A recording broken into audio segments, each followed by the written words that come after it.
vamos a comenzar este encuentro del día de hoy.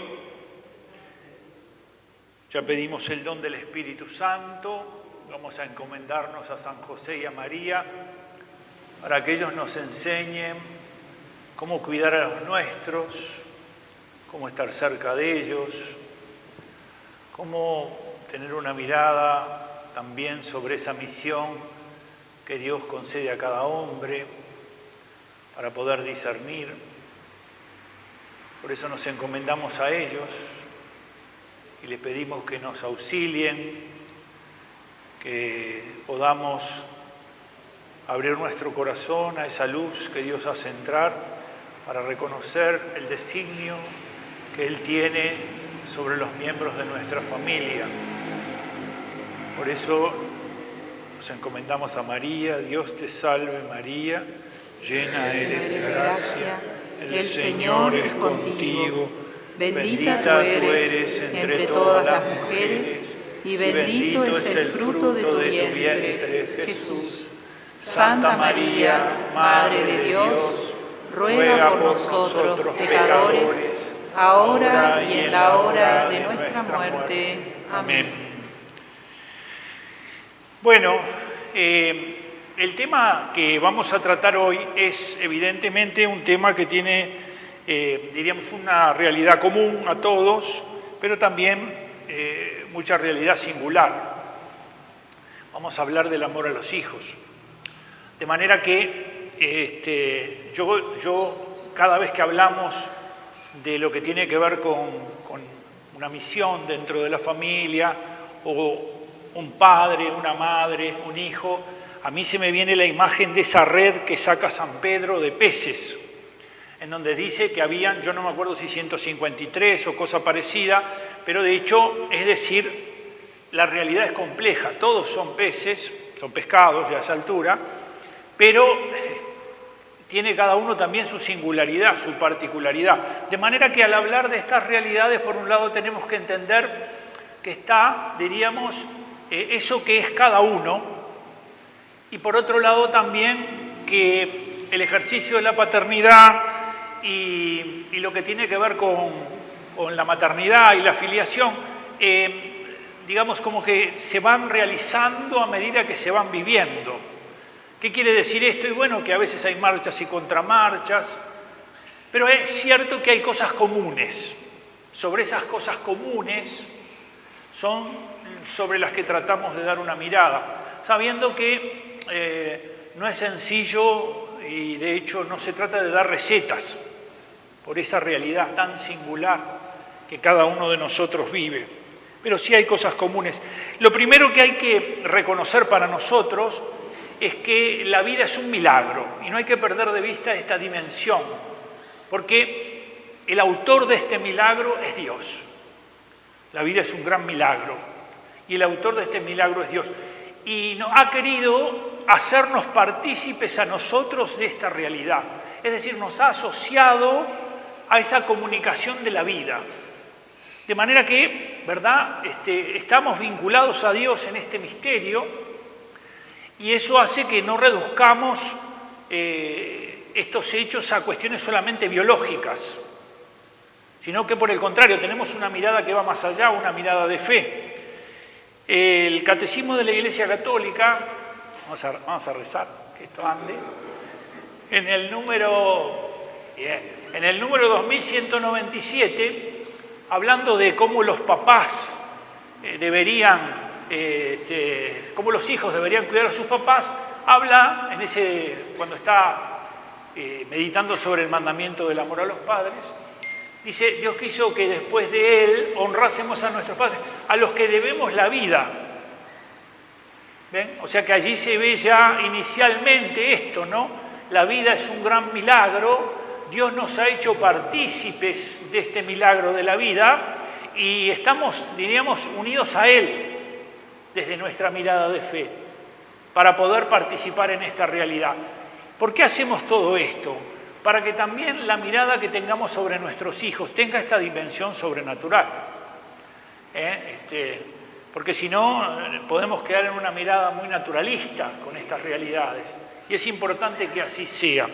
De forma que no lo reducimos a la cuestión biológica, y lo cierto es que esta realidad que hemos llamado milagrosa, también sabemos que es mistérica, está Dios involucrado. ¿Qué dice la Iglesia? La Iglesia dice que cuando los padres conciben el Hijo, ¿verdad?, Dios infunde en ellos el alma espiritual e inmortal. O sea, no nace el alma espiritual e inmortal de nuestros hijos de nosotros. No es que porque, ¿verdad?, hay un hijo que se ha engendrado, entonces viene con... No. Sino que hay un acto creador de Dios cada vez que hay, ¿verdad?, un ser humano que está llamado a la existencia. Dios es el creador de cada alma espiritual inmortal. Nosotros no tenemos posibilidad de comunicar esas realidades espirituales, no las tenemos. Y de hecho, de allí viene que después el alma no muere, por decirlo así, ¿verdad? De manera que el acto creador ese interviene Dios, pero interviene también el Padre y la Madre, y eso nos muestra algo que es importante, es decir, cada hombre o mujer que vienen a este mundo, vienen porque es un designio de Dios, es decir, Dios ha querido que venga a este mundo y no viene ni por necesidad ni por azar. Dos realidades que están muy presentes, sobre todo en la ciencia. Un científico ganó el premio Nobel desarrollando la teoría del azar, Jacques Monod. Es decir, él decía, cuando llegaba al punto ese en el que no podía explicar, decía azar. Como pasa muchas veces con el mundo de los científicos. Se llega hasta un punto en donde cómo se explica esta realidad, se dice azar. Y él hacía eso. Bueno, no, en realidad nadie llega a este mundo por azar, ni tampoco por necesidad, sino que es una acción por la que Dios lo llama, y los padres en esto son colaboradores, es decir, son protagonistas, y de hecho lo importante entonces es entender que es cierto que son mis hijos, pero mucho más cierto es que son más hijos de Dios. Son mucho más hijos de Dios que míos. Y aquí hay un elemento como a tener bien en cuenta, ¿verdad? Es decir, aquel que se nos está confiando, en realidad tiene una llamada de Dios a vivir para alcanzar la eternidad. Entre nosotros podemos hablar así, ¿verdad? Si estuviéramos en un ámbito en donde no hay fe, no se cree y demás, bueno, evidentemente que esto para ellos resultaría una realidad bastante incomprensible. Veamos entonces lo que dice, ¿verdad? Ninguno de nosotros existe por casualidad o necesidad. Cada uno de nosotros ha sido querido y elegido por Dios. Y esta es la importancia de que el hombre conozca que hay un sentido de la vida. Que hay un sentido de la vida. Y que está en la vida, que aunque en el caso de él tal vez su relación con sus padres no ha sido la mejor, o tal vez su propia existencia ha tenido muchos golpes y demás, lo que hace valioso su vida es esto. Es que ha sido querido y elegido por Dios. Ha sido querido y elegido por Dios. Y estas son las cosas que sustentan su existencia. Por eso, cada persona humana ha sido pensada y deseada por Dios mismo, y a cada uno de nosotros se les ha conferido una tarea. Es depositario de una misión, cada uno de nosotros. Dios a cada uno, lo capacita para una misión, porque no se nos pide más de lo que se nos da. De acuerdo a lo que se nos da, se nos pide. Pero lo cierto es que cada uno de nosotros llega a este mundo para llevar adelante una realidad, para llevar adelante una misión. ¿Por qué? Bueno, porque en el fondo todos nosotros venimos con esa llamada de Dios y con una encomienda que Dios realiza a través nuestro. Bueno, esa misión está confiada precisamente a cada uno de nosotros. Dice, el sentido de la vida no debe ser inventado sino descubierto. No hay que andar inventando un sentido de la vida, sino por el contrario hay que descubrirlo. De hecho, parece bastante claro que la perla escondida en el campo es eso. Es decir, cuando uno reconoce hacia dónde va y cuando comprende para qué ha venido a este mundo, entonces es el momento en el que encontró la perla escondida en el campo. Encontró la perla escondida en el campo, porque, diríamos, estar en este mundo sin saber hacia dónde se va y sin tampoco, ¿verdad?, entender cuál es el camino por el que yo debo transitar para alcanzar ese fin, entonces evidentemente que me pueden hacer ir en cualquier dirección. Nosotros, decía San Ignacio, nacemos para conocer, amar y servir a Dios, es decir, ¿no? Esa es la finalidad de nuestra existencia, y entonces debemos ordenar todas las cosas para que se pueda realizar esto. Debemos ordenar todas las cosas y es muy simple esto, ¿verdad? Imagínense que yo trabajo mucho,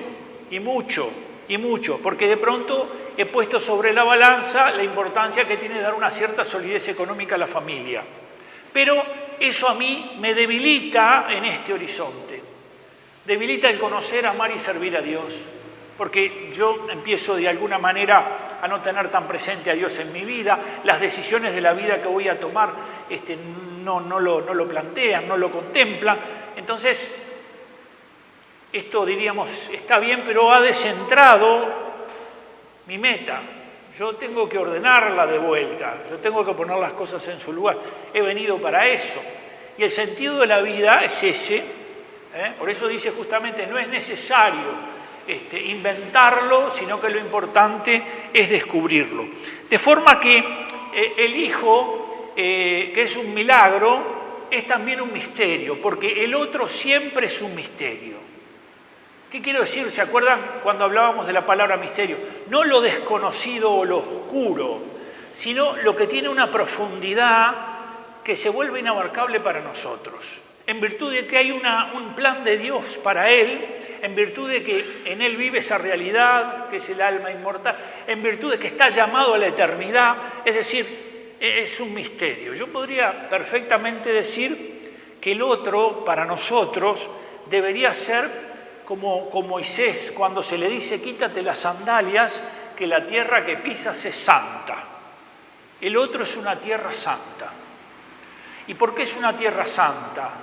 Porque en realidad Cristo ha entregado su vida y ha derramado su sangre por el otro.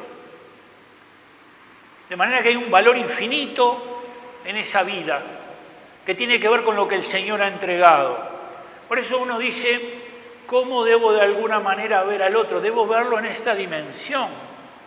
Es alguien muy amado por Dios, es alguien querido por Dios, es alguien que Dios ha llamado a la existencia para que viva feliz en la eternidad.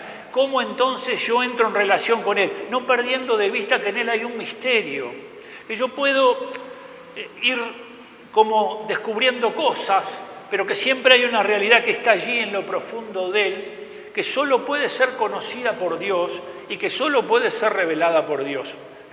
¿Se entiende esto? Por eso es muy importante no perder de vista esa realidad de misterio, ¿verdad? Y ahí ponemos, el amor humano es un misterio porque se nos da como experiencia originaria que funda nuestro ser. La mamá al hijo, ¿verdad? Todos los días lo pone sobre la cama o en otro lugar para cambiarlo.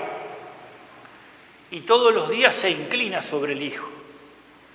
Y cuando ella se inclina sobre él, a pesar de que todavía no ve bien, ya comienza de alguna manera a percibirla. Y llega un día en que el niño le sonríe. No la conoce intelectualmente, pero le sonríe. Quiere decir que ella lo ha despertado a él, a esa realidad. De manera que, ¿verdad?, el amor está en la raíz. Podríamos decir que aquel famoso dicho de los filósofos, pienso, luego existo, se debería cambiar por amo, luego existo. El amor está en la base de la existencia, ¿verdad? Hemos venido para amar y ser amados. Y el amor es el que nos constituye. Y de hecho, esa realidad de la familia está vinculada a esa necesidad de amor que tenemos. El amor es el que de alguna manera se va comunicando, ¿verdad? Y el que va forjando nuestra personalidad, templando nuestro carácter, es decir, muchas de esas cosas el amor es el que realiza su obra, ¿verdad? Por lo tanto, misterio, cuando decimos es un misterio, no quiere decir aquí algo impenetrable u oscuro, ni tampoco una realidad inabarcable, sino más bien algo que nos abarca, que nos revela, que nos dona desde el futuro de nuestra misma identidad como una luz que ilumina nuestra vida. El misterio en el mundo religioso siempre es eso. Cuando dice la iglesia es un misterio, la Eucaristía es un misterio. Bueno, misterio así, no lo desconocido, lo oscuro, no. San Pablo dice, gran misterio es este, lo digo de Cristo y la iglesia. Entonces no va a decir que no se conoce o que es oscuro.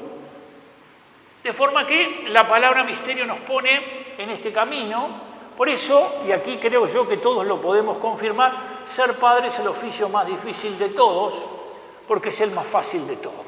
Es decir, porque es tan fácil, se vuelve tan difícil, y eso también lo podemos decir también de la maternidad, ¿verdad? Es como el oficio de vivir. Parece sencillísimo, ¿verdad? Pero es el más difícil porque se trata de generar a una persona humana, y nada más grande que una persona humana. Es el más fácil porque se educa sencillamente conviviendo. Es decir, se va realizando en la medida en que uno va viviendo estas realidades. De forma que aquí lo importante es comprender la grandeza de la misión. Comprender quién es el otro. No es solamente yo le puse nombre y yo lo voy conociendo, ¿verdad?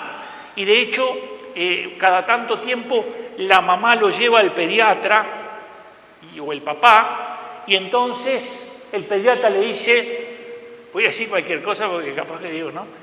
Yo qué sé, 1,05 y 4 kilos 750. Ahora me sale una cosa así extrañísima, ¿verdad? Pero bueno. Alegría de bebé. O sea, bueno, estoy entrando en eso. 4 kilos 750, 1,05. Le dice el pediatra, el piecito tiene, no sé, tanto, y así sucesivamente le da datos. El pediatra, porque tiene esos datos, no conoce al niño como lo conoce la madre. No lo conoce. Él tiene información, tiene datos, describe cosas, pero el niño es mucho más que todo eso. Y de hecho esa comunicación en el amor, en esa parte inicial de la existencia de Dios, de Él, ¿verdad? Cuando uno la escucha, ¿no?, a través de otros, o cuando uno mismo la hacía, se terminaba realizando en un lenguaje que no existe. ¿Qué es? ¿Qué es todo eso? No es nada. Pero de hecho es ese camino del amor inicial en donde se va generando la relación y el vínculo, en donde el otro empieza a distinguir sin tener una cuestión intelectual entre el yo y el tú. Es decir, lo distinto. Todas esas cosas se dan en esos años. Y por eso la importancia de la educación en los primeros años, porque son los años en que se imprimen las cosas. Son los años en que las cosas quedan impresas en ellos fuertemente. El ambiente más apropiado para el crecimiento, desarrollo, formación y desarrollo emocional de un niño es la familia, especialmente con una vida ordenada, fiel, de mutua preocupación, cuidado y de amor intenso. Bueno, entonces, y aquí es donde vamos un poco ya más a alguna de las cosas concretas que todos tenemos que vivir, ¿verdad? Mi hijo no es solo mi hijo, sino que es hijo de Dios. De manera que yo sé que yo sobre él puedo tener determinados juicios, pero no puedo perder de vista de que no puedo no dejar de preguntarme qué es lo que Dios tendrá preparado para él. Porque mi amor es un amor que tiene un poquitito, diríamos, de imperfecciones, y esas imperfecciones hacen que el hijo muchas veces no se tome el mejor camino para él. Yo siempre me acuerdo de una cosa que me pasaba de noche, me despertaba y decía, ¿y si mis hijos se condenan? Y ese pensamiento me perturbaba. Y si mis hijos se condenan, me perturbaba ese pensamiento. Y una de esas noches vino a mí eso. Es cierto que yo estoy preocupado y tengo que estarlo por la condenación posible de mis hijos, pero más cierto es que Dios está preocupado por mis hijos de una forma mejor de lo que estoy yo. Esto no quiere decir que yo no me ocupe, pero quiere decir de que no es que esté a la deriva sin saber mucho de qué se trata, sino que también Dios está muy preocupado por alcanzarlo, por encontrarlo, por verdad, por de alguna manera que se una a Él. De manera que los padres estamos, diríamos, llamados por Dios a amarlos. Ese es el lenguaje que tenemos que tener para con ellos. Ahora, evidentemente, cuando pensamos en un lenguaje apropiado, es el lenguaje del amor, y debemos, ¿qué es el amor? San Pablo en la carta a los Corintios, capítulo 13, todos los novios lo eligen. Después, al poco tiempo, los novios no sé si aparecen sin la carta a los Corintios, pero la cuestión es que esta es la lectura de las bodas, de la carta a los Corintios. ¿Y por qué es importante reparar en esto? Porque San Pablo le escribe a una comunidad que se sentía como, diríamos, un poco vanidosa. Y esa comunidad quedaba en tierra helenista. Y claro, y cuando hablaban de estas cosas hablaban en abstracto y hacían grandes discursos y proponían grandes cosas. Entonces San Pablo a esta comunidad cristiana, es decir, a esos hombres que eran griegos y que se convirtieron al cristianismo y que venían con todo un bagaje de un montón de cosas, San Pablo les dice que les va a explicar lo que es el amor y les dice que este es el camino mejor. Y entonces comienza diciéndoles, si yo hablara las lenguas de los ángeles y los hombres, en aquel tiempo había como una cierta vanidad en todo ese tema, ¿no? Entonces le dice, si no tengo amor, por más que tenga esto, y luego pone otro ejemplo que sube todavía de exigencia. Dice, si conociendo las cosas secretas, con toda clase de conocimiento, la profecía, y no tengo amor, otra vez, no me sirve de nada. Y el tercero sube más. Dice, si entrego todo lo que tengo a los pobres, pero no por amor, sino para recibir reconocimientos, de nada me sirve. De manera que después de ponerse frente a tres realidades que son muy exigentes, San Pablo entonces dice, ¿qué definición va a dar San Pablo del amor? Acá vamos a quedar todos planchados, va a ser una cosa excelsa, va a ser sublime. Y entonces San Pablo empieza diciendo, ¿verdad? La caridad es paciente, es servicial, Yo la sé de memoria y no la sé con esta versión, no tiene envidia, ¿verdad? Es decir, ¿qué dice? Dice de qué manera el hombre, al vivir estas realidades, está diciéndole al otro que lo ama. Tú eres paciente, sí, estás amando. Tú eres servicial, estás amando. Tú no eres envidiosa, estás amando. No te engríes, no sos jactancioso, estás amando. Y así sucesivamente. No buscas tu propio interés, no se irrita, no toma en cuenta el mal, no se alegra de las injusticias, solo le agrada la verdad, le alegra la verdad. Entonces le muestra una serie de comportamientos que manifiestan qué es el amor. ¿Y por qué es esto importante? Porque de alguna manera en las etapas de nuestra paternidad o de nuestra maternidad, una cosa es cuando el niño es pequeño, otra cosa es cuando es un adolescente y otra cosa es cuando es un joven. Cuando es pequeño, uno lo agarra, no tanto el papá, pero la mamá lo agarra, lo besa, lo atruja, yo qué sé, ¿no? Cuando es adolescente, la cosa ya empezó, y cuando es joven le hacen así a la mamá, y le dicen, mamá, sí, fuera, por favor. De manera que, pero ¿eso qué quiere decir? Que en realidad en el crecimiento de él hay algunas realidades que han comenzado a generar una suerte, ¿verdad?, de espacio que quiere tener con relación a sus padres. Pero lo que es cierto es que yo no haga eso no quiere decir que no lo ame. Es decir, el amor de los papás se manifiesta en las cosas de todos los días, en las cosas cotidianas. Decíamos en el ejemplo de San José la vez pasada, ¿cuál era la característica del amor de San José? Era un amor con obras y en silencio. Cuando sale a Egipto para salvar al niño, lo está amando. Cuando el ángel le dice, toma María tu esposa, porque lo que ella es el Espíritu Santo, Él la está amando. Es decir, que el amor se muestra en las obras, se muestra justamente en esas cosas pequeñas que se van realizando. La caridad, la paciencia, es una de las virtudes que tiene su origen en el amor. El que no ama no puede ser paciente. El que es paciente es porque tiene amor. El que puede esperar, el que a veces dice, ¿no? ¿Este tipo qué fuerza tiene para hacer esto? Es porque en realidad lo que pasa es eso, es el amor. Y no olvidemos que la virtud más excelsa del cristianismo es esta, la más excelsa de todas. Esta es la virtud más excelsa, porque San Pablo en esta carta dice que cuando lleguemos a la vida eterna no habrá ni esperanza ni habrá fe, porque en realidad las dos están ordenadas a alcanzar un fin, y cuando lo que no veo lo veo, se termina la fe, y cuando lo que espero no tengo por qué esperarlo porque lo alcancé, no hay esperanza, se terminó. Y él dice, pero ¿cuál permanecerá en la eternidad? La caridad. La caridad todo lo cree, todo lo espera, todo lo soporta, la caridad nunca pasará. Es decir, ahora, evidentemente que cada uno de nosotros se dispone para amar a los suyos, y el amor a los suyos tiene muchas de estas realidades.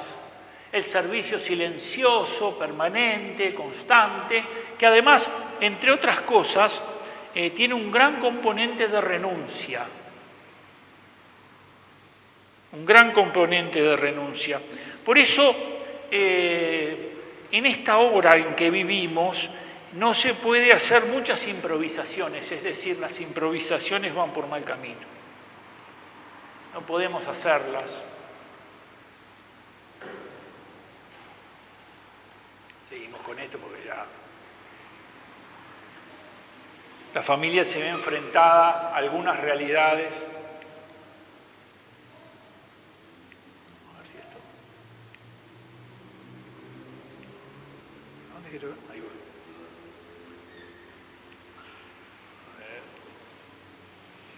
Ahí está. Esto es de Madre Teresa, ¿no? ¿Qué es lo que dice Madre Teresa? Bueno, todo lo que tú le das a tu hijo no quiere decir que de alguna manera realice lo que vos realizaste. Es decir, no va a volar como tú volaste, ¿verdad? Enseñarás a volar, pero no volará tu vuelo. Tu misión es enseñarle a volar, pero el vuelo que va a realizar no va a ser el tuyo.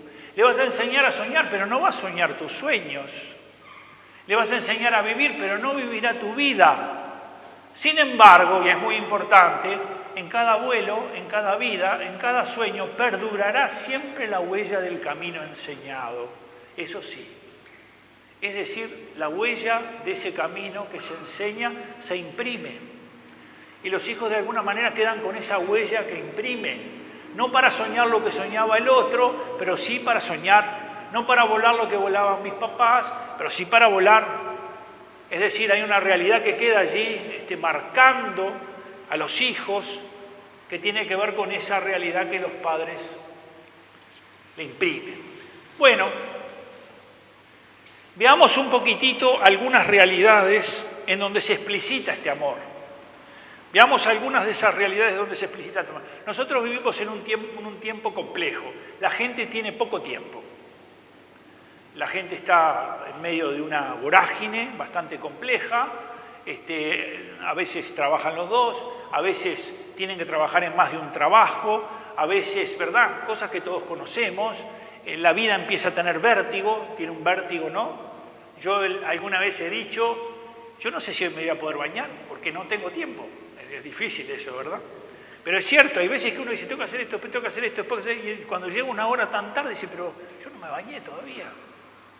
Pero es decir, vivimos en medio de una vorágine que lo que hace es que muchas veces sentimos que la vida, las horas, los días se nos escapan como el agua entre las manos. Y por eso hay que reparar en algunas cosas que son importantes. La primera que yo anoté acá es el tema del tiempo. Hay que dedicarle tiempo a los hijos. Amarlos es dedicarles tiempo. Amarlos es dedicarles tiempo. Uno puede decir, yo tengo poco tiempo, pero ese tiempo que tenés, por lo menos trata de que sea un buen tiempo para estar con ellos. Es decir, necesitan de la presencia de sus padres. Lo necesitan cuando son niñitos, lo necesitan cuando son adolescentes, lo necesitan cuando son jóvenes y en realidad en cada etapa de la vida de ellos el modo de estar, el modo de tener tiempo de pronto no será el mismo. Capaz que el papá y el nene les gusta el fútbol y entonces se enganchan que van juntos a ver un partido de fútbol. Capaz que la mamá y la nena les gusta determinada cosa. Es decir, siempre hay que buscar la forma de compartir el tiempo. Y es muy importante que el tiempo que nosotros entregamos sea el mejor tiempo. Porque habitualmente, ¿qué es lo que nos pasa a nosotros? Que cuando venimos de trabajar y alguien viene a decirnos algo, decimos, déjame un poco en paz que estoy cansadísimo. Y entonces lo frenamos. Y entonces nos parece que ese tiempo en el que estamos en nuestras casas es el tiempo que tenemos para descansar. Y es un tiempo que se vuelve un tiempo demasiado pobre para compartir con los demás o para estar con los hijos. De manera que hay que comprender, en verdad, esa necesidad de ordenar. Es muy importante esto, pero es importante estar con ellos y en ese tiempo que tenemos, estar de la mejor manera. Por eso amar, eso que es tan importante para nosotros, supone ese tiempo que le dedicamos. Que aunque sea breve, aunque no pueda ser extenso por las ocupaciones que tenemos, lo importante es que sea un tiempo bueno, un tiempo muy valorado, un tiempo que se lo vive como necesario. Que es un tiempo de presencia, la presencia de la mamá, la presencia del papá. El segundo elemento que aparece allí es el diálogo. El diálogo se vuelve necesario por los dos aspectos del diálogo.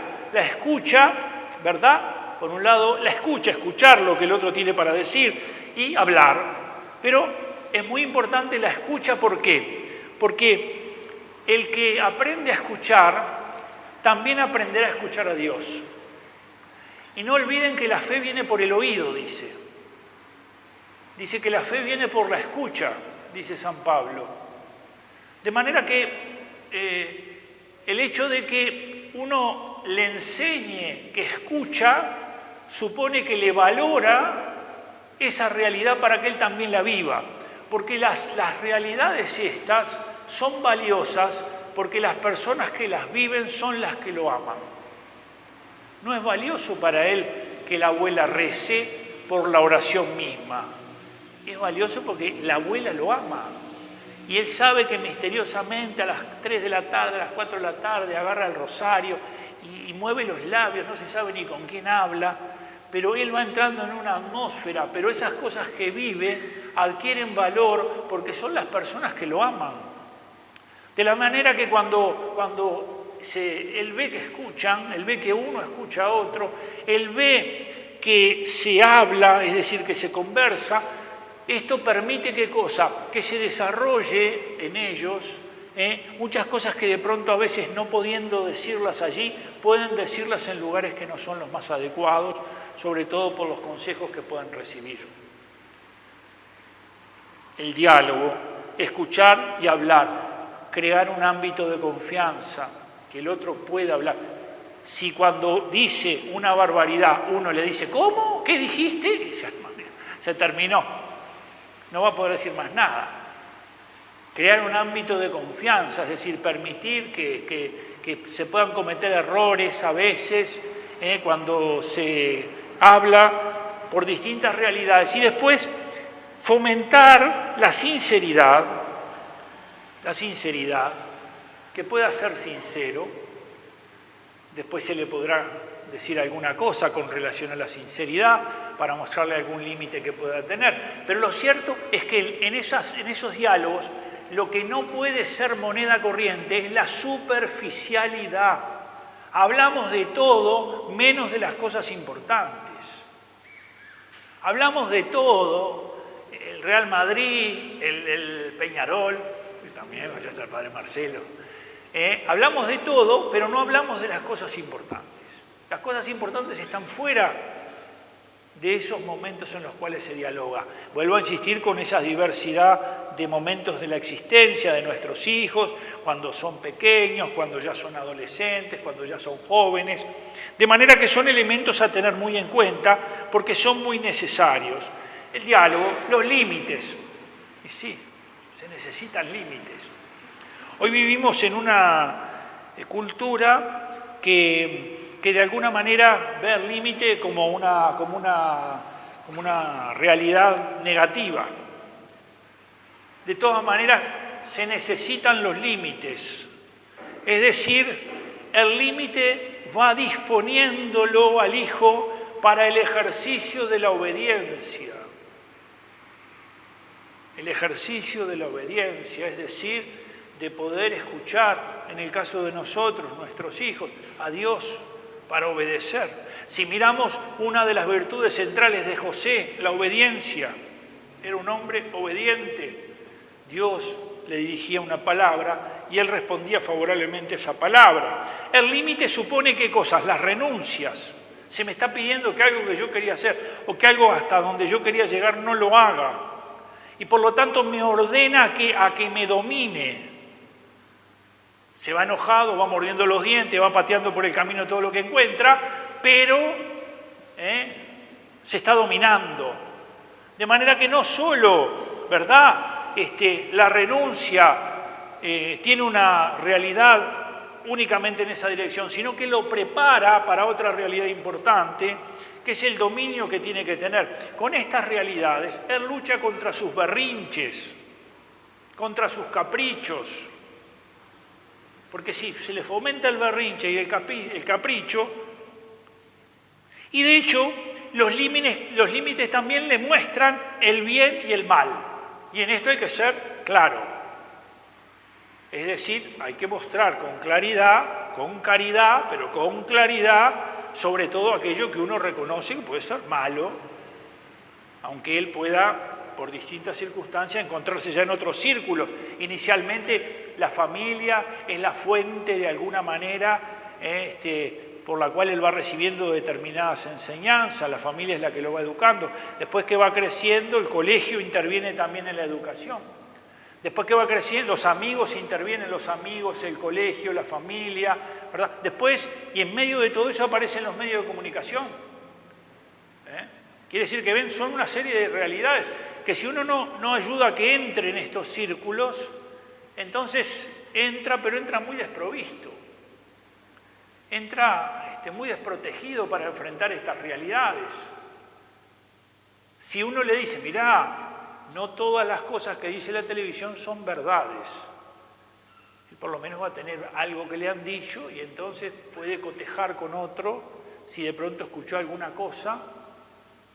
Yo siempre cuento una cosa que me pasaba a mí cuando Juan Pablo, que está ahí no, se me está escuchando, ¿no? La quedó. Claro. Pablo era chico, entonces un día estaban unas películas, ni se acordará él, estaban unas películas y entonces vino y me dijo a mí, cuando uno se muere se va al cielo. Bueno, yo no le quise decirle que a veces también puede haber posibilidad de la planta baja, pero bueno, cuando uno se muere se va al cielo. Sí, cuando uno se muere se va al cielo. ¿Y por qué lloran así estos cuando alguien se muere en la televisión? Claro. Una cosa es llorar por la pérdida que uno tiene y otra cosa es llorar sin esperanza. Es distinto. Nosotros lloramos, pero con esperanza. Entonces no lloramos de la misma manera. No es que eso nos destruyó tanto que no quedó nada, no es que nos volvió sobre una realidad que no tiene ninguna respuesta, no. Y lo que se comunica desde allí es una realidad de ese tipo. Se terminó todo, es un desastre, todo es esto. Entonces un niño miraba eso y habiendo escuchado tantas veces lo otro, le resultaba extraño que pudiera entenderse eso así. De manera que los límites, ¿verdad? Distinguir y no confundir. Que lo que está mal y lo que está bien está bien. Y no es que está a veces bien y a veces mal, a veces mal y a veces bien, ¿verdad? No es que mentir, ¿verdad? Bueno, si mentimos diciendo solamente que no comimos la naranja y la comimos. Es decir, confundirlo con esas cosas que al final no sabe bien a dónde llegan sus medidas, ¿no? Otra, los roles claros, los roles. Hay que manejar los roles, porque todas estas cosas son el ejercicio del amor. Todas estas realidades son que uno los ama. En el manejo de los roles, diríamos, los papás son pastores, les ha tocado esa misión. Tienen que tener un carisma de liderazgo, tienen que llevar adelante una realidad. son pastores porque sus casas son como la primera comunidad donde él comienza a relacionarse y donde comienza a escuchar sobre ese mundo en el que vive, donde comienza a recibir una serie de información y de noticias sobre determinadas cosas. Los papás son los pastores. Tienen que acompañar este camino, tienen que caminar con él. Y por eso diríamos, y de hecho cuando llega la edad más juvenil, hay que tener cuidado porque, bueno, porque allí sí puede haber algunos problemas, ¿no? Yo vengo de una familia que no cree, mi papá era un hombre no creyente, pero tenía una cultura marcada por el cristianismo. Pero era una persona no creyente, pero tenía ese horizonte cristiano de la vida que vivió el país nuestro en aquellos tiempos. Bueno, hoy hay que pensar que muchas de esas cosas se cayeron. El sentido común ha sido cambiado. El sentido común, ya Gramsci decidió en un momento de la historia, propuso cambiar el sentido común. Y de alguna manera se armó todo un andamiaje para tratar de cambiar el sentido común. Mi abuela nunca iba a decir que yo tenía una verdad y el otro tenía otra verdad y aquel tenía otra verdad, no se le ocurría eso. No era relativista, no tenía posibilidad de decir eso. Pero hoy, si viviera, mi abuela decía, bueno, será tu verdad, está tu verdad, la verdad de aquel, la verdad de aquel. Bueno, pero ese es el relativismo, en el que, obvio, que a uno le puede gustar al blanco y al otro el negro, y en ese sentido hay una cierta realidad relativa. Ahora, o esto es un ambón o no es un ambón, no hay otra posibilidad. O es una cosa o no es. De manera que ese mundo en el que nosotros vivimos hace que es muy importante que todo lo que tiene que ver con los roles estén claros. Pero nosotros vivimos una cultura que a veces hace entrar en crisis a los padres. Y cuando entran en crisis los padres, allí el tema es que, a la flauta, no hay que confundir los roles. ¿Qué quiere decir esto? Que a veces la mamá parece que compite con la hija. Me están dando a mí. La mamá compite con la hija, ¿verdad? La hija está en el colegio, no sé qué, la mamá de pronto, ¿verdad?, llegó a una situación difícil familiar y después se viste como se viste la hija, está compitiendo con la hija. O el papá, como decíamos la vez pasada, pobre toda la gente que vino a hablar conmigo porque se ponen los pantalones chupines, un mundo de gente, pobre gente. Se vino una crisis de los que se ponen chupines terrible. Uno me escribió que el suegro se puso chupines rojos todavía, yo digo, no, rojo no se puede poner. Pero es decir, ven, entonces hay una inmadurez que a su vez ha sido promovida, porque a los adolescentes se los quiere presentar como jóvenes y a los jóvenes se los quiere presentar como adolescentes. Entonces uno mira de pronto algo en la televisión y ve que son terribles viejos y están presentados como si fueran unos nenes y están detrás de estupideces. Entonces, claro, nuestros hijos no son perfectos, pero tampoco nosotros somos perfectos. Lo que tenemos que irla remando, tenemos que irnos ayudando. Nosotros a veces, ¿verdad?, estamos también, entonces como que ese camino a veces no encuentra las mejores condiciones, no solo en ellos por la influencia social que tienen, sino también en nosotros. Porque también a veces estamos enfrentados a determinada crisis que no hemos resuelto y que tenemos que llevar adelante. ¿En qué orando? Falta poquito. Las virtudes. Es central preocuparse por el ejercicio de las virtudes. Acuérdense, yo lo digo siempre, ¿no? Aristóteles decía, la felicidad del hombre está en la amistad. No está en los bienes, no está en el placer. Tiene que tener, decía él, un igual solo le puede dar la felicidad. Por lo tanto, tiene que estar en la relación con otro, en la amistad que se tiene. ¿Y qué es lo que vuelve duradera una amistad?, decía él. Las virtudes. Porque no se olviden que la virtud aleja del vicio al que está ordenada esa virtud.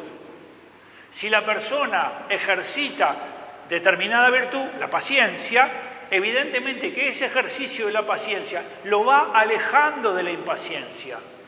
Lo va alejando. Entonces el ejercicio de la virtud aleja del vicio. Y en el caso de los muchachos, en donde uno tiene que enseñar a que se puedan dominar, a que puedan ser fuertes para de pronto resistir determinados embates, Entonces, el ejercicio de las virtudes es lo único que puede garantizarles algo serio. Por eso nosotros hoy, y ya desde hace un tiempo, vemos una educación que en realidad se centra más bien en dar conocimientos, pero se preocupa poco de todas estas realidades, incluso los colegios católicos, los que se llaman católicos y no deberían llamarse católicos, porque en realidad muchas veces enseñan cosas que no son católicas, pero lo que pasa es que a veces se necesita tener un cupo mayor de estudiantes. Entonces por eso a veces no dicen lo que deberían decir sobre algunas realidades. Pero ¿quién tiene que velar por eso? Los padres. Cuando el hijo va pasando, toda esa realidad ya va saliendo de esa comunidad inicial, que es la familia, que es ese entorno más inmediato, que son los hermanos, que esa familia inicial y sobre todo los hermanos son como el lecho del río que está lleno de piedras de canto rodado. ¿Vieron cómo son las piedras de canto rodado? Son todas redondeadas, pero eran redondeadas inicialmente. No, lo que pasa es que de golpearse en el lecho se fueron redondeando.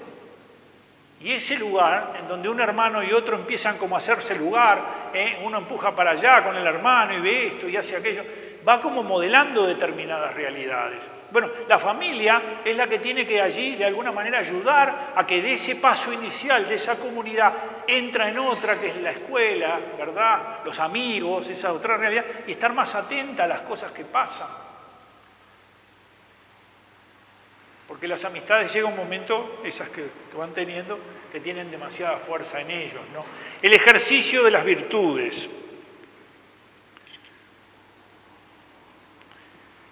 Y una realidad que todos entendemos, ¿no? La dimensión espiritual del niño, del jovencito.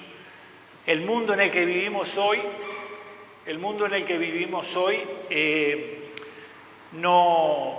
no se preocupa por la dimensión religiosa de la persona, por su dimensión espiritual. Hemos dicho que los papás y Dios intervienen directamente en ese nuevo ser humano. ¿Por qué? Porque Dios, por un acto, infunde el alma. Por lo tanto, hay en él una potencialidad espiritual que a su vez se enriquece con el bautismo. Porque el bautismo pone en él las virtudes para que las ejercite. Pone la fe, pone la esperanza, pone la caridad, las tres virtudes que vienen de Dios y que vienen a él y que lo mueven a obrar. Porque el bautismo pone en él las virtudes cardinales, pone la prudencia, pone la templanza, para que utilice las cosas con rectitud, pone la justicia, pone la fortaleza, para que enfrente cuando tiene de pronto alguna situación difícil que enfrentar. Pero ¿qué es lo que pasa habitualmente? Que a él se lo instruyó, se lo introdujo en otras realidades de la vida, pero en la realidad espiritual sigue siendo un niño. Lávate los dientes todos los días, lávate los dientes, otra vez que lave los dientes, lávate los dientes, ¿no? Y yo contaba ayer en un retiro que tenían ellos, que yo fui, que yo tengo un amigo que cada vez que la hija sale a lavarse los dientes va y toca el cepillo, porque la engaña, no se lava los dientes, dice que sí, sale y el día empezó a ver que, qué rápido que pasa esto, entró, tocó el cepillo, estaba seco, no, dijo, no te lavaste los dientes. De manera que no toques el enchufe, no, te tenés que peinar bien, cuidado, vas a sentarte, te tenés que sentar, esperá que estén todos en la mesa. O sea, ese ejercicio desgastante pero permanente es el que hace la familia para introducirlo en esa realidad, ¿verdad? Esa dimensión de su existencia. Pero en su vida espiritual, en su realidad espiritual, permanece como un niño. No se desarrolla. El bautismo está como una semilla, pero no se desarrolla. Porque todo es don, pero también es compromiso. Entonces el don de Dios está, pero el compromiso no está.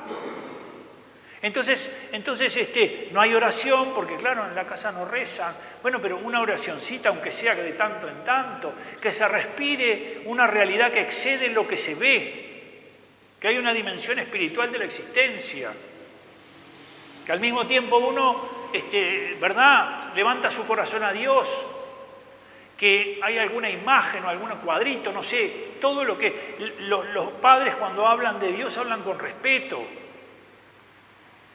La dimensión espiritual de la existencia, una tarea de amor de los papás para con los hijos. Amarlos es también preocuparse por esa realidad espiritual que está en él, que que es necesario desarrollar y para la que no se necesitan grandes estudios de teología. Basta tener, yo digo, sentido de la fe, como el que tenía mamá Margarita con San Juan Bosco, como el que tenía Santa Mónica con San Agustín, es decir, las madres que querían que sus hijos también vivieran esa realidad de la vida espiritual de ellos. La dimensión espiritual entonces muchas veces queda atrofiada, se atrofia la persona en esa dimensión espiritual, no se desarrollan en él las virtudes. Y su vida espiritual comienza a quedar, entonces ha crecido, se ha formado, tiene los deberes que tiene, los derechos sociales, sabe hay que votar cada tanto tiempo, tenés que ir al médico, tenés que hacer esto, y todas esas cosas él las va incorporando, pero en esto ha quedado como un niño, no se desarrolla, permanece la semilla como semilla y no alcanza el árbol que debe ser. Por eso diríamos, ¿qué supone esta entrega generosa que hay que hacer en función de los hijos? Y bueno, el amor benevolente. ¿Qué es el amor benevolente? Es el amor que quiere el bien del otro. Es el amor que, ¿verdad?, sale de sí para buscar el bien del otro. Y se opone al amor posesivo. Es decir, yo quiero al otro para mi bien. Entonces, simplificando porque no tenemos demasiado tiempo, ¿verdad? Es necesario cuidarse del amor posesivo. ¿Por qué? Porque el amor posesivo es sobreprotector. Las mamás tienen tendencia, el papá tiene tendencia a estar ausente, lo cual es nefasto. Pero la mamá tiene tendencia a la sobreprotección, sobre todo cuando existe un amor de tipo posesivo, ¿verdad? De forma que hay que buscar cómo ir ayudando estas realidades y en la medida en que uno comunica el amor, entender que el hijo, que es un gran milagro y que es un gran regalo y que es una bendición y que está llamado a desarrollar toda su existencia, no puede quedarse bajo las categorías del utilitarismo y la competitividad. Parece que todo fuera eso. Competir o que las cosas sean útiles. Entonces, que el horizonte de la existencia bajo la cual son educados sea eso. Por eso, el amor es donación. Dice Jesús una cosa, el padre Marcelo hoy decía, hay que cargar la cruz y evidentemente que quien lo quiere, pero todavía en esa misma línea y con esa misma fuerza Jesús dice, el que pierde su vida por mí la gana. Entonces hay que perder la vida. Porque Jesús dice que el que gana su vida la pierde. Es decir, el que la guarda para sí, el que no la entrega, el que de alguna manera solo ve cómo la alimenta, ese la pierde, dice Jesús. En cambio, ¿quién es el otro? El que la entrega, el que hace una donación de su existencia, ese la gana. Esto quiere decir, y lo que yo decía al principio, ¿no? ¿Esto quiere decir que hay fórmulas con esto? No, no hay ninguna fórmula. Esto quiere decir que hay garantías si uno trata de guardar todas estas cosas. No. La única garantía que hay es que yo hice lo que tenía que hacer. La única garantía que hay es que yo amé. Eso sí. Porque del amor que se da no tiene, diríamos, como consecuencia el hecho de que vayan a responder en una dirección favorable. Eso no está allí. Es decir, es coherente con lo que el Señor enseña, con lo que nosotros visualizamos que debe ser la paternidad. Y cierro con esto, ya estamos en la hora, que tiene que ver con un texto del Evangelio. En el capítulo 2, versículo 51 del Evangelio de Lucas, Jesús ya se perdió, lo encontraron en el templo y hace un pequeño raconto de cómo sigue la vida con Jesús. Y dice el texto, lo primero que dice es que bajó con ellos a Nazaret. Bajó con ellos, ¿verdad? Se nota claramente que es parte de una familia que no es contra ellos, ni a pesar de ellos, sino que es con ellos. Es decir, que ellos lo cuidaban, estaban cerca de él, y luego dice, y vivía sujeto a ellos, dice el texto. Es decir, los padres lo protegían, lo acompañaban, y finalmente dice, crecía, ¿no? Y dice, en sabiduría, en humanidad, en estatura y en gracia. Como tres realidades centrales que visualiza la Escritura y que también son centrales para nosotros, ¿verdad? Es decir, como aprender el sabor, sabiduría en ese sentido, aprender el gusto de las cosas para juzgarlas convenientemente, es decir, para que sea un juicio conveniente. Desarrollar la capacidad humana que uno tiene, porque somos hombres. De manera que la humanidad no va contra las cosas de Dios, porque es Dios el creador del hombre. Y finalmente la dimensión religiosa del hombre, la gracia. Estar abiertos a la acción de la gracia y a la acción de Dios en cada momento. La tarea de amar a nuestros hijos, ¿es fácil? No, no es fácil. ¿Corremos el riesgo muchas veces de proyectar en ellos los sueños nuestros? Sí, es un error. Es un error. Y allí volvemos a lo de Madre Teresa, ¿verdad? Enseñarles a volar, pero no para que vuelen la ruta nuestra. Enseñarles a soñar, pero no para que sueñen nuestros sueños. Pero en cada sueño, en cada vuelo, en cada vida, ¿no? Permanecerá la huella de esas realidades que aprendió allí donde él vivía, es decir, en su propia familia. El período en donde las cosas se imprimen son en los primeros años. Entonces uno no debe perder el tiempo, por decirlo así. Pero ¿qué pasa cuando pasan los años y empiezan ya los años un poco más difíciles de la juventud o demás? Y bueno, uno se vuelve como si fuera una suerte de aeropuerto, en donde los hijos salen a volar, pero cada tanto tienen que bajar y tienen que entrar en los hangares.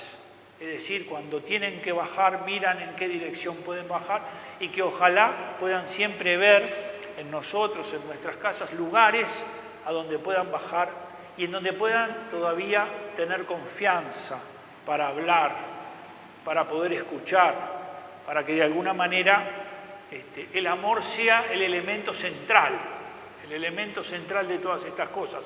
Porque nosotros los amamos, pero más los ama Dios. Porque nosotros sabemos lo que es mejor para ellos, más lo sabe Dios. De manera que nosotros en esto no podemos perder de vista eso, ¿verdad? No son nuestros posesivamente, el amor posesivo, sino que son nuestros en el sentido de que queremos hacer todo el bien posible para ellos, fundamentalmente el bien que manifiesta Dios. Bueno, no es fácil la tarea, claro que no. Y a medida, yo me acuerdo que cuando los nenes eran chicos, uno decía, ahora cuando crezcan, por suerte, todo esto se pasa. Y uno dijo, yo dije, este se ve que sabe algo que no te lo quiere decir, ¿no? Y entonces empezó a aparecer eso, cuando son chicos, problemas chicos, cuando son grandes, problemas grandes. Sí, porque los padres siguen siendo padres y siguen sintiendo muy fuertemente a veces esas dificultades que tienen los hijos. Y cuando los hijos vuelan y cuando los hijos empiezan a tomar distintas direcciones, los papás se dan cuenta que hay también un espacio, un lugar en donde no pueden meterse, porque tiene que ver con esa libertad que ellos tienen. Y un cura amigo mío decía, mirá, estate cerca, para que cuando se pegue el golpe no sea un golpe tremendo, pero a veces es mejor que se pegue un buen golpe. Es decir, a veces la única manera de salir es que se pegue un golpe. Entonces, no es fácil, es nuestra tarea. Es la tarea que al mismo tiempo la fe permite comprender. Cuando uno entra en el camino de la fe, comprende a su Padre. Es decir, porque se da cuenta que es un hombre que está peleando con él, está peleando con sus defectos, con sus vicios, está peleando con un montón de cosas. Y en medio de esa pelea que está dando con él mismo, después tiene que ver cómo se vuelve hacia el hijo, hacia la señora, hacia la hija, para ayudarla en el camino que tiene que ir. Entonces, ser cristiano no es ser menos comprensivo, es ser más comprensivo de la debilidad, de la limitación, ¿verdad?, de todas esas realidades. Es ser más comprensivo también del pecado, no justificándolo, pero comprendiendo, ¿verdad? Ahora, evidentemente, podemos en esas etapas de la vida tomar precauciones, sobre todo para que pueda estar más defendido, porque a nosotros nos ha tocado un mundo complejo, a los que vienen les toca un mundo más complejo del que nos tocó a nosotros. De manera que recemos mucho y confiemos que este mundo y ese mundo están en las manos de Dios. Que a pesar de toda esa realidad no podemos caer en la desesperanza, porque Dios sigue siendo el que tiene el mundo en sus manos y el que va llevando todas las cosas hacia su fin. Las llevará por un camino doloroso porque la humanidad toma por cualquier sí, pero no va a otro lado que a ese fin que Cristo ha sellado en la cruz, que es la vida eterna, que es el fin al que todos vamos. Bueno, vamos a hacer un cantito y terminamos. Y le damos gracias a la Virgen y al Señor, y no nos desanimamos, y nos animamos a seguir adelante, ayudando en todo lo que podamos, aunque muchas veces podamos resultar impotentes.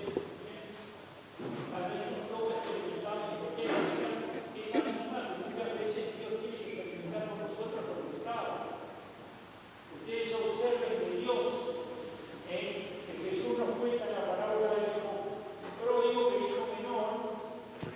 que el hijo menor se va, ¿no? ¿Y el padre qué hace?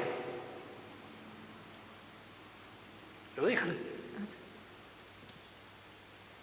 Se va. El menor se va. ¿Y el padre qué hace? Lo deja. Claro que está bajo su mirada, claro que está, apenas él pega una vuelta, no aguarda y sale a buscarlo, pero a veces ve que la única posibilidad de salida para esa realidad es eso, es dejarlo ir. Bueno, a veces nosotros experimentamos la impotencia, a veces experimentamos el hecho de no poder hacer mucho. Tenemos que tener una mirada atenta, un corazón atento para estar dispuestos siempre a recibirlos, como lo hace el Padre, y a pedirle al Señor, ¿no?, que vuelva, que regrese, porque allí está el camino de la felicidad. Quiero